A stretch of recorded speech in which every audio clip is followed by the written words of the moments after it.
What's going on, guys? It's Tyler from House of Cards TCG, and today I am bringing you another dueling book replay.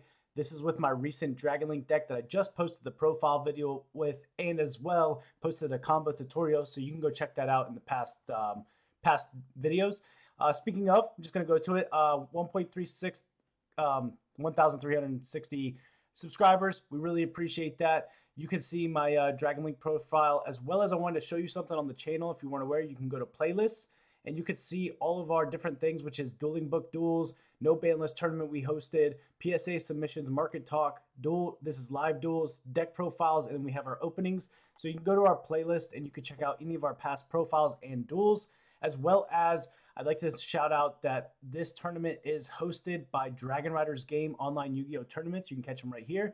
You can join the group and you can see that we are playing 32-man dueling book, and it's for $275 US, or basically Starlight Torn Scales. So you'll see that, and we're gonna be playing for that. So without further ado, let's get into the duel. So this is round one, which is 32-man. So it's basically a single elimination. So it goes 32 to 16 to 8 to 4 to the finals. So I have Exiled Hunter versus myself, and obviously I'm playing with my Dragonlink deck. So let's dive right into the replay. So I win the rock, paper, scissors, and then I'm obviously going to go ahead and decide to go first. Let me turn down the sound here real quick. All right, so I open up Valor, Imperm, Router, Chamber Dragon Maid, and a Saferd. And then my opponent opens up Red Eyes, Darkness Metal, Rocket Tracer, Boot Sector Launch, Chaos Dragon Levianeer, and Nib. So this is obviously game one. I'm going to go first, so I don't know that he's on Dragonlink. So I start by thinking real quick. I'm going to go ahead and normal summon out Saferd. I'm going to use Saferd's effect, and then I'm going to go ahead and pitch the Router. So this is the combo that I showed you in my combo tutorial, where you can pitch Abs, go search Nocto. And then, so we get search out Nocto, we go ahead and get the Router effect. Router is going to search out a Tracer. Then we're going to link off the Saferd, go for the Striker Dragon. And then we're going to chain one Striker, chain two Nocto Vision Dragon to go ahead and chain block. We're going to search Boot Sector Launch and obviously summon the Nocto. And then we're going to go ahead and link those two off into a seal. So this is what I was talking about, and this is a perfect example. In the combo I explained, you want to get to seal sooner than later, because then if I go into Romulus here, right, I get to draw a card off Nocto. Let's just see what I draw. I just want to see, because I'm going to get that regardless. So right here, okay. So if we go for Romulus, we search out Dragon Ravine, then we have to get into seal. We could Boot Sector Launch, bring out our Tracer and our Synchron, because that's really the only play that we have, because we've already normal summoned. And they could immediately drop Nib on you, and then you have no follow-up, because your Romulus, your Tracer, and your Synchron all went to grave, and then you get a token, and there's literally no follow-up for you. However, if you can get to your rocket engine faster, go to seal, forget Romulus, because in this case, in this scenario exactly, he had Nib in hand. This is game one, so he's main decking Nib, and I did not get punished by Nib because I didn't try to overextend and go for the Romulus play, and you're going to see that. So I go Boot Sector Launch now, and I have seal instead of Romulus, so I'm going to go ahead and bring out the Tracer and the Synchron. Then I'm going to activate Tracer effect. He's going to let that go through. I pop Boot, bring out Recharger, and I think he drops Nib here. I'm pretty sure. Yes, he does. Okay, so now he drops Nib.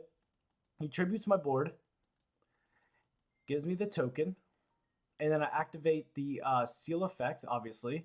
So seal effect can allow me to summon out another dragon. So I think I bring out Red MD here, and just put, so here I let him have this. I probably shouldn't have, because you saw he put the token in defense and he okayed it. And then when I wrote the stats in chat, he said, oh, in attack mode. I said, okay, I'll give that to you. And I think I even commented, I said, you did have it in defense and you okayed it, but I'm just not that guy. I'm not a shark. You know, I probably am too nice in this game, I want to be completely honest with you. But he did have it in defense, and then he okayed it, and he removed the token as well, saying, yes, it's fine. And then when I put the stats, says in attack, but I let it go through. So I bring out the Red Eyes MD. I activate the Dark Metal Dragon effect, and then I go ahead and bring out Tracer. I go ahead and link those two off into a Quad Boral. I activate Quad Boral effect. I go ahead and discard, I think, Chamber. Yep, I discard Chamber. And then I bring out the Tracer and the Recharger. And then I go ahead and synchro those off for a Savage. I Savage effect. I equip Quad Boral. I could have went for Chaos Ruler, but there was really no reason for me to. I mean, I could have, but then I don't have a negate. I figured with this hand with Savage, so Savage, Omni negate, Imperm, Invaler. I have 3 negates. I can, and then I have follow up on my next. All I gotta do is top deck something, and like, and Savage is not gonna be that easy to beat over because he could beat over Chaos Ruler, but he can't beat over my Savage because it's gaining the attack. So go ahead and set Imperm, and I pass. He draws Quick Launch. So main one, he summons out the Tracer. I said summon is fine. He quick launches and avoids my Imperm, as you can see. So that's very well played right there. He changed the Tracer to pop the quick launch. And so here, I'm just going to, I let that go through. No, I don't think. Okay, so I do let that go through because I guess my thinking was he can bring all those guys out, but if he brings out Chaos Ruler, I can negate, or I have Savage, so there's no threat right now for me to have to do anything. Then he goes ahead for Striker. Then he banishes Striker for Red MD. He activates Red MD. And my thought on this one was, okay, he's going to bring back the Synchron, obviously. And then if he goes Chaos Ruler into Hot Red, then that could potentially be a problem with the Red MD. And of course, he's got Levier. I didn't know he had Levier. But so with this being said, I didn't want him to go ahead and do that. So I'm pretty sure I activate Imperm or something, or Veiler him. I do Imperm that to avoid TTT, essentially, is the reason for that. So I Imperm that. He goes ahead and link 3 into Unicorn. Obviously, he doesn't know that I have Veiler in hand. It wasn't searched, and it was just in hand. Obviously, it's about to come up huge for me. So he activates Unicorn to pitch the boot sector launch. So now he's only got 1 card in hand. And obviously, I see the line, which is access code. So I'm saving the Veiler for access code here. So this was an easy Savage negate for me. So I activate Savage, negate that. And basically, I'm just hoping that this isn't TTT in his hand, which it wasn't. So then he goes ahead and links those off for access code to gain attack. And then basically on res, I Veiler that. So that was easy for me. So thankfully, I did save that Veiler for the end because he did not see it coming. And then he's going to go ahead for the Levy play. I think I commented here and I said, oh no, I already know what's coming. So he's going to go ahead and pop my 2 cards. So he pops Savage and he pops the token. Those all go to grave with the Levy effect, and then he's going to attack for 2,300. Then I believe he's just passing turn here. Yep, I draw a Chaos Space, which is obviously dead. So I pass back to him. He opens Tracer, he normal summons, and then that's game. So I admit defeat. So I lose game 1. So we're going to go into game 2 here. I'm going to decide to go first, obviously. So he did a great job breaking my board and things like that. That was through Nib, of course. So opening hand game 2, I have Chaos Dragon Levier, Rokket Tracer, Seyfried, Chaos Space, and Chamber Dragon Maid. And he has Quick Launch, Effect Veiler, evenly matched Seyfried, and Chaos Space. It's actually funny looking at his hand now because obviously this is my first time seeing the replay. I haven't seen it before, but obviously I know the duel. So I'm going to start off with a Chaos Space pitching Seyfried. I'm going to go ahead and search the Black Dragon. And then I'm going to go ahead and I asked him, something you should note, I asked him to make sure that the resolution is good, just because it does come up. So I'm banishing Seyfried, summon out the Black Dragon, link the Black Dragon off for Striker Dragon, and then he Veilers my Striker Dragon, which actually does hurt me because I haven't normaled yet, so that's not the end of the world. But it does suck not getting boot, going to be honest with you. So then I go ahead and search out the White Dragon off the Black Dragon. And then I'm going to banish that, go for a White Dragon, Chaos Space effect, put back the Black Dragon, and then I go ahead and draw a card, and I draw a Noctivision Dragon. So that actually helps my hand out a lot because you're going to see the play that I decided to go here. I was like, big think. I did take some time to think here because I wanted to make sure, because I'm obviously thinking like, do I go Seal? Do I go Romulus? What's my play? Romulus gets me Ravine, and then I can pitch something, send a card. Like, so there's a lot I could do here. So I go ahead and decide to go with Romulus on this play. My thought was I could go Pisty with the White Dragon, summon Noctovision Dragon, and then I could make Seal, but Striker has no arrows pointing down. So that's why you saw White Dragon go away, and I brought it back because I was going to go Pisty, but I can't. So that was my play. Pisty, go for Nocto, but can't do that. So I go ahead and link those two off for Romulus, activate Romulus effect. Romulus is then going to search me out a Dragon Ravine. And then, so this is a play where obviously you get to see me use Romulus because I felt like it was the best play here. Then I'm going to go ahead and Dragon's Ravine. I'm going to go ahead and pitch the Chamber Dragon Maid. And that is going to allow me to send a card. And I think I decide to send, let's see, an Absorouter. Okay, so then an Absorouter effect is going to search me out another Tracer. I probably should have grabbed Synchron, but there's not really much to bring back. I could have brought back Chamber, search the Trap on that one. That might have been a better play because I haven't normal summoned yet. So then I banish those three darks. I go ahead and summon out Chaos Ruler. Please tell me I hit the evenly. Maybe that's why I don't remember seeing it evenly. I hit the evenly. Oh, that's so broken. That's exactly why I didn't see evenly, because Leviair hits the evenly. Very nice. Very nice play. That's actually broken. All right, so I'm going to go ahead and link those two off. I'm RIP to my opponent on that one. Sorry. Go ahead and bring out Seal now at this point. Now I can normal summon Tracer. Tracer effect is going to go ahead and pop Ravine, bring out Recharger, chain Noctovision Dragon to the summon of Recharger. And now we're cooking, right? So then we go ahead and synchro those two off for the Chaos Ruler. Chaos Ruler effect is then going to go ahead and mill. And it's going to mill out a Imperm, Noctovision Dragon, Tidying, Black Dragon, and a Veiler. Why is that Tidying so important? Where's she at? Oh, I thought we had pitched Chamber this turn. That was last game. That was last game with the Chaos Space. Oh, I banished my Chamber. No. So I banished Chamber for to bring out Levy. That's unfortunate.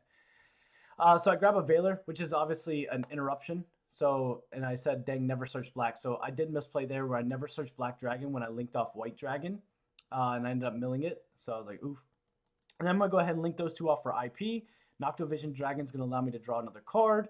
I go ahead and I'm going to draw a Droll and Lockbird, which is insane, right? So now, this is why this is crazy. So I have two hand traps, an interruption here, which is a Heretic Spheres, and another interruption, which is a Unicorn if I wanted to pitch one of these cards. And Veiler gets me another Light to the Grave, even though I have one right here. So this is huge because he's going to have 4 cards in hand, and I have an interruption for each one of his cards. That's why the Noctovision draw, the Heretic Seal, and this all that was it just played out so well. So I feel like that was well played on my part. You can let me know if you saw a better line. Obviously, not banishing the Chamber Dragon Maid may have been better, but I obviously wasn't expecting a mill of Tidying. That could have been more extension.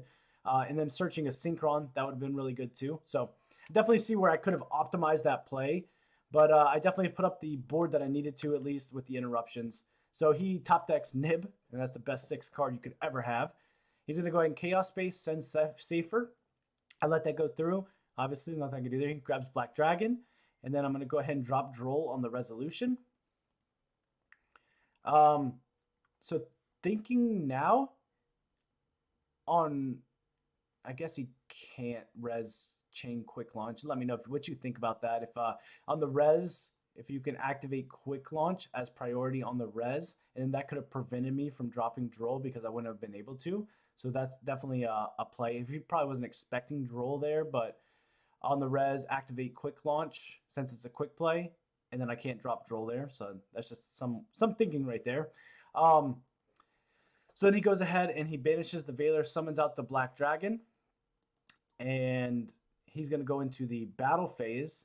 And then battle phase, he's going to attack Seal. Seal effect is going to go ahead and bounce the Black Dragon. And then I get Seal effect here, which will then summon me out a Black Metal, I believe. It is Black Metal, yep. And then main phase 2, he's just going to pass. So I thought about using IP here, but there was really no point. So then he passes, and he's obviously got Nib. So it's really important to note, like games 1, he had Nib, and I felt like I played knowing he had Nib. And then game 2, he also has Nib. So this is like an easy hand, especially drawing quick launch for top deck, that I could have overextended into 5 summons for sure. So like my thinking here is, okay, how do I OTK him for 8,000 on 4 summons? I could have IP'd on his turn with Black Metal. That would have helped me. So here's what I do here is I link 3 into Unicorn. obviously I get black metal effect. Black metal effect is going to search me out the red eyes darkness metal. So that's summon 1. And then I'm going to go ahead and activate tracer, which is summon 2. And then unicorn and tracer into access code, which is summon 3. And that's going to go ahead and bump that to 53. And then I'm going to go ahead and chaos ruler, banish the black metal and the seals, bring out the chaos ruler. That's summon 4. And that's 8,300 on game. So chaos ruler access code, that's game on 4 summons. Battle phase, he's showing me nib, because I was like battle phase. So he's showing me nib. Another good interruption that he probably should have done is he probably should have set his quick launch, because then he would have had the quick launch on my turn to avoid this situation right here, which I guess he was just relying on the nib. But had he had quick launch, I don't have game, because when I go to attack, he could just activate quick launch. It would be destroyed during the end phase. It would be destroyed anyway, but it would have actually prevented game. I don't know what follow-up he would have had. It would have been tough. I definitely probably had him here, but that's just one way that could have prevented that and gone into another turn. So going into game 3 now, I'm going to go second, of course. He's deciding to go first. And I open up Imperm, Droll and Lockbird, Ravine, Droll and Lockbird, and Droplet. So I have all going second, all hand traps and going second cards with 1 engine card, which is Ravine. And then he opens up Anti-Spell, Dragon Ravine, Talents, Synchron, and Lancia. So he's actually in the same position as I am, where he's got a going second, hand trap. He's got pretty much going first or second based on a hand trap, and Anti-Spell with just 2 engine cards. So we're kind of in the same situation here. But the only thing I don't like, and I'm gonna show you in this game, I don't side Anti-Spell and Imperial Order in Dragon Link. And the reason why is because in a simplified game state, your spells in Dragon Link can win you games, and you don't want to prevent yourself from being able to use your own spells. And that's just a little thinking from me. So he's gonna go first. He's gonna go ahead and normal summon Synchron. Synchron's then gonna bring out the Striker Dragon. Striker Dragon's gonna search boot. And then from here, I'm going to go ahead and drop the Droll and Lockbird. And then he's going to go ahead and Talents look at my hand. And I said, "You sure?" And he said, "Yes." And I show him the hand, and he hits the other Droll and Lockbird. I shuffle it back into the deck. And then he said, "That's funny." I said, "Right." I think he's saying that's funny, and we talk about it later because his hand was very similar to mine. So he's going to go ahead and set the Anti-Spell. And then he is going to pass turn. I draw Absa Router for turn, which is actually insane. And then standby phase, he's going to go ahead and activate Anti-Spell. I said, that's fine. So I go ahead and set the Ravine. I set the Droplet, and I'm going to go ahead and set the Imperm in the Anti-Spell column. So if I top deck if I don't have to use an Imperm, right? Next turn, if I top deck a spell, I can then Imperm his Striker Dragon. And then I can negate the Anti-Spell because it's in the Imperm column, and then play off because I just need 1 turn to OTK, to be honest. So I pass. He top decks Dragon Maid Tidying. He's going to go ahead and set his Ravine and attack for 1,000. And then I think he's just going to pass turn to me. I draw another Absa Router Dragon. Another Abs. No. Best top deck right there. But I do have Ravine, so that's good. So main phase 1, I'm going to go ahead and activate my Dragon Ravine. I'm going to pitch the Absa Router from hand. And then I'm going to mill a Levy. And the reason why I milled Levy here is because if I can get to, right, Tracer's going to pop Ravine, Synchron, Chaos Ruler's then going to mill 5. If I can mill a Seyford, I can get this back in hand. So I was like, let me just go ahead and dump Levy now, because I can either top deck, I can draw, I can send it off the mill. There's a lot of ways to get my Levy back in hand. So I go ahead and send the Levy. I don't need to send Abs. I didn't want to send Chamber. So I was just like, let me just send Levy, because it could come up in a simplified game state, which is basically what this is. And I'll be honest with you, I'm 100% thinking that he has Nib, because he didn't set the Tidying, right? And he didn't make any plays on his turn. So I know he has Boot. That could be Boot, honestly, and I'm thinking that's probably Boot. But I know he has Boot, and then he's got 2 other cards. Or that could be Boot. That I thought that was Boot. So I'm like, okay, so he's got 3 hand traps in his hand, 100%. So if you have 3 hand traps and you haven't played, I'm for sure thinking that you have Nib. So I'm like, okay, I need to play around Nib. Levy is an OTK engine. If I can recycle it back to my hand, do the banish, that's 3,000 body. Like, okay, so that was my thinking on that. And then I'm going to abs router effect. Abs router effect is going to go ahead and search me out a tracer. I could have gotten synchron. No, you can't. Cannot be normal summon or set. Must be special summon from your hand by banishing. So I couldn't even synchron bring back the Leviair, but I could have synchroned, brought back the abs, but I guess it doesn't really matter. Except the difference is that I would have had Ravine obviously for follow up on the next turn if I did that play that way. So I'm going to go ahead and tracer, and then abs effect. And then I'm going to go ahead and tracer effect, pop the Ravine. And then I'm going to go ahead and bring out the synchron here because this is obviously an 8. And then I said that's why I play 1. Oh, because I showed him the abs, obviously, because I sent it and then I summoned it. So he's like, I think he says, ew, 2 abs. I said, both top deck, turn 1 and 2. He said, that's why I play 1. I said, yeah, for real. He's too easy to get to also. And I said, but it's a great Ravine discard though. So I'm going to go ahead and synchro those 2 off for the Chaos Ruler. Chaos Ruler is going to go ahead and mill 5. And I just want to show you my mills here. I want to show you how insane this Chaos Ruler mill is. Ready? All right. Synchron, Imperm, Chaos Space, Boot Sector Launch. I hit the Saferd. So I hit the Saferd, mill 5. Ew. All right, so let me think about my summons here. So I guess Tracer is summon 1, Abs was summon 2, Synchron was summon 3, Chaos Ruler was summon 4. Again, I'm for sure thinking that he's got Nib. So I go ahead and add the Synchron back to hand, and that's for follow-up for next turn. And then he goes ahead and drops Lancia on me.